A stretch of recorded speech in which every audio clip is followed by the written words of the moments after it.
Our today's target is to find the current in the diode connected to a DC and an AC source.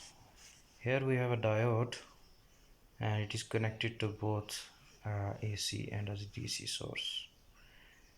And we have also a resistor in this circuit. How can we find the current in this circuit? To do this, we will use the superposition theorem. And we know that in a superposition theorem, we can short circuit one of these sources and find the current in the circuit because of the other source, and we can do it alternately. What I have here is that on the left hand side I have short circuited the AC source and I have found the current in the circuit only because of the DC source.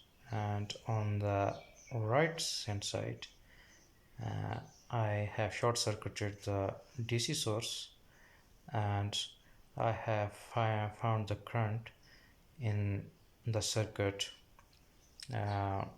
because of the AC source, only because of the AC source. Okay, so let's go to the left hand side and I have short circuited here the AC source and I have a DC source here only, and I need to find the current in the circuit. In other words, you can say that I'm now doing the DC analysis of the diode.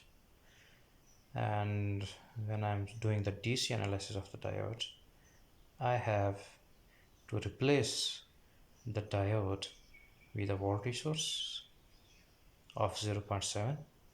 It is a voltage source built across the potential across the barrier of the PN junction, and I have to replace the diode with the bulk resistance as well. This is the bulk resistance, and it is the resistance that we know is because of the resistance of the PN junction. Okay, the P-type material and the N-type material. So I have replaced this diode with a 0.7 volt voltage source and with the bulk resistance of the diode. And now here I find the current in the circuit. The current in the circuit, it is series connected, so the current in the diode and the current in the overall circuit is same. And here I have found the I find the current in the diode, and this is the current in the diode. I have applied the Kirchhoff voltage law, and this is the DC current, and it is equal to 6.6 minus 0.7 divided by the total resistance in the circuit, and I get this DC current of 0.01963 amperes or 19.63 milliamperes. Okay, so this is the current in the circuit because of the DC source only.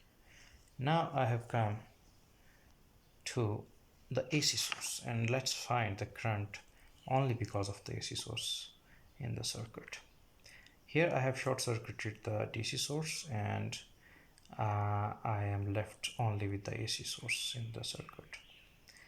And in other words, I'm doing the AC analysis of of the diode, in fact. So how one thing you may remember, or you may know, that this is a small signal analysis. Okay, this is how we will do the small signal analysis of the diode. And the technique for the large signal analysis of the diode is different. This is small signal. Okay, now this is the voltage source, alternating voltage source, only one voltage source in the circuit. And how can we replace with what we should replace this diode and while doing the AC circuit analysis. Uh, while doing the AC circuit analysis, bulk resistance is there. Okay,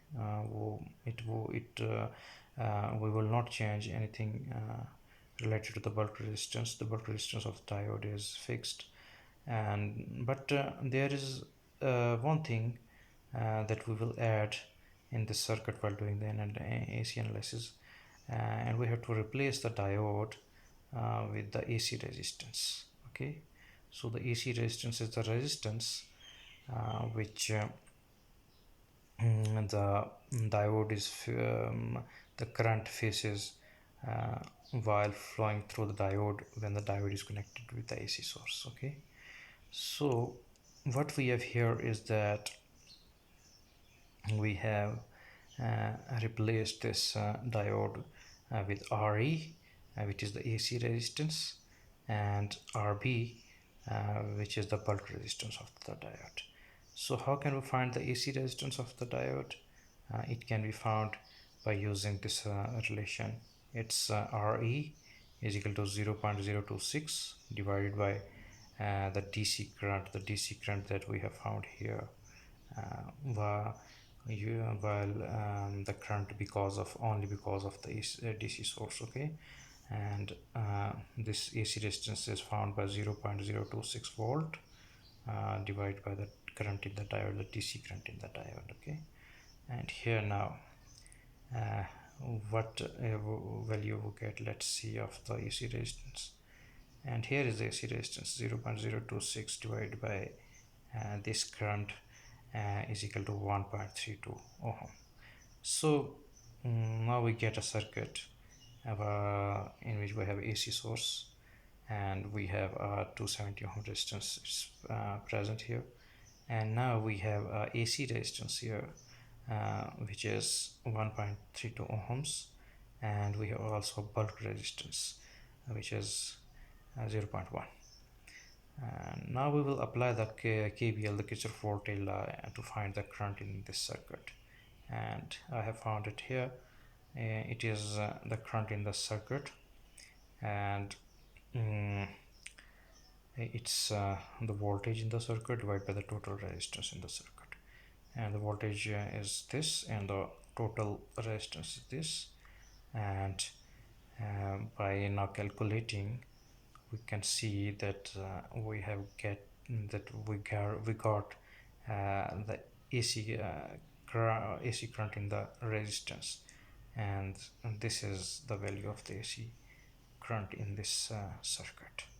Okay, so now we have two currents, one because of the DC source and the one because of the AC source, and the total current is the sum of these two currents, and this is here I total is equal to current because of the DC source and the current because of the AC source, and we have added it to find the total current in the circuit. It's 19.63 milliamperes plus 7.37 milliamperes sine omega t, and